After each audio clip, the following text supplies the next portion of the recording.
30-savol. Metan va havo hajmiy ulushi 0,2 ga 0,8 deyapti. Qanday hajmiy nisbatda olinganda metan to'liq yonadi debdi. Tamam. Metan yonish reaksiyasini yozib olamiz. Hosil bo'ladi karbonat angidrid va suv. Reaksiyani tenglashtirib olamiz. Bu yoqda 2 ta, bu yoqda 2 ta. Xo'p. 1 mol metan yonish uchun 2 mol kislorod kerak ekan.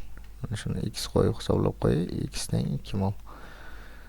Havon tarkibini bilamizki biz 0,2 ulushi kislorod, 0,8 ulushi azot, umumiy 1 ulush. O'sha 0,2 ulush 2 ga teng bo'lsa, 1 qanchaga teng bo'ladi? 10 barobar katta, 10 barobar katta bo'lsa 10 ga teng bo'ladi. Demak, nisbati 1 ga 10 nisbatda bo'lishi kerak ekan. Ya'ni 1 mol metan va 10 mol havo kerak bo'lar ekan. Mol nisbati to'liq yonganda 1 ga 10 nisbatda javobimiz C varianti.